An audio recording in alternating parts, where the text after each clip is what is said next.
This lens is going to help Sony sell a serious number of cameras. It's not even made by Sony.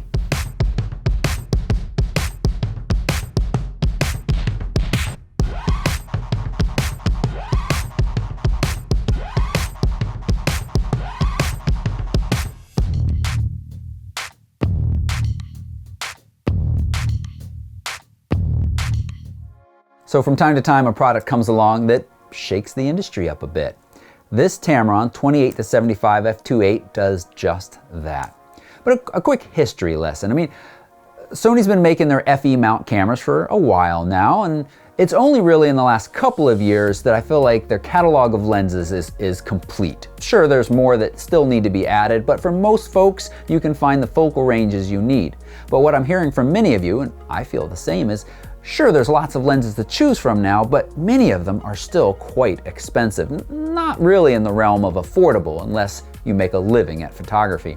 Well, along comes this Tamron 28-75 f2.8, and this is a range that almost all of us need and use more frequently than any other range.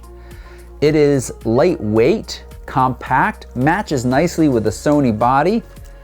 It is sharp across the range and wide open, and it's selling for less than $1,000. Did I just spoil my whole review? Thumbs up for short reviews. But seriously, there are just a few drawbacks to this lens, and we'll touch on those in a minute.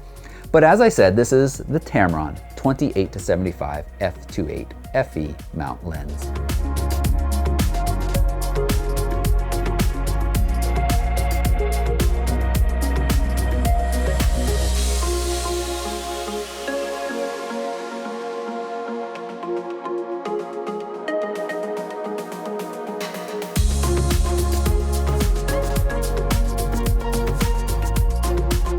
So this is the Tamron 28-75 f2.8. It offers a constant f2.8 aperture across that focal range, and it pairs so nicely with the Sony, not just because of its compact size, but its weight as well, weighing in at just 550 grams, a little bit more than a pound. And when you compare that against Sony and Canon's 24-70 offerings, they're at least a half pound more. And well, to be honest, when you're comparing it against the Canon, you've got to add in the adapter weight, which adds a bit as well.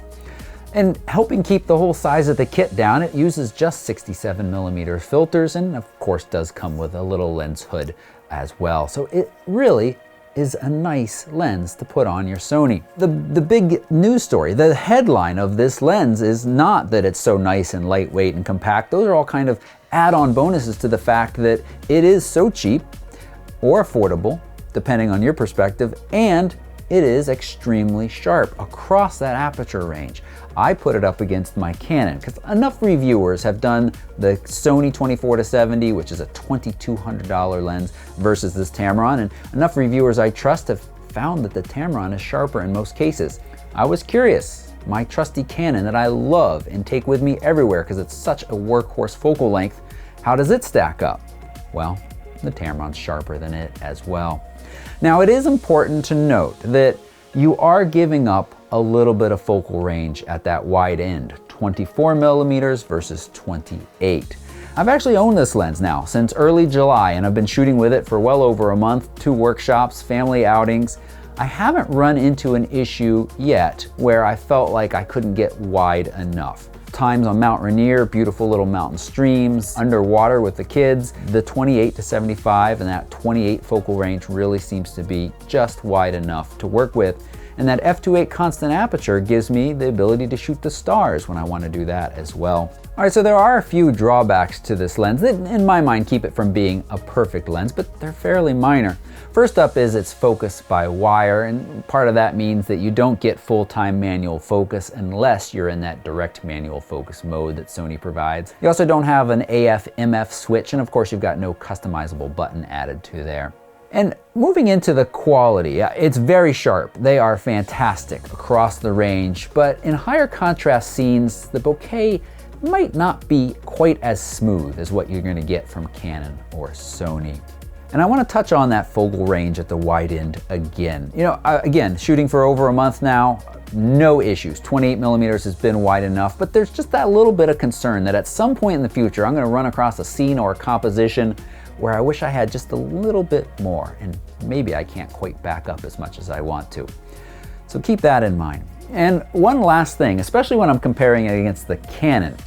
Canon uses very specific terminology about being sealed against dust and moisture. Tamron, and Sony actually for that matter, use the term resistant. So I just know that the inside of this lens that I've toted around in all kinds of conditions, both wet and dusty, is just ultra clean. And being resistant versus sealed might not stay quite as clean after 6 years of being trotted around the globe. So keep that in mind as well. Overall, this is a cheaper, sharper, more compact and affordable package that pairs so nicely with the Sony, it becomes really hard to recommend anybody spend much more on those other 24-70 lenses. Now, there are those purists that don't like to put third-party technology onto whatever brand they're shooting with. Okay, and some of you might point out the firmware issues that Tamron had when they first released these. One, they fixed that, which I think is a good sign. And two, I love the fact that I could update the firmware right through the Sony body. You don't need their tap-in console. So all in all, I think this is a fantastic lens. It does very, very well, and as I said several times now, just pairs so nicely with the Sony and is so affordable.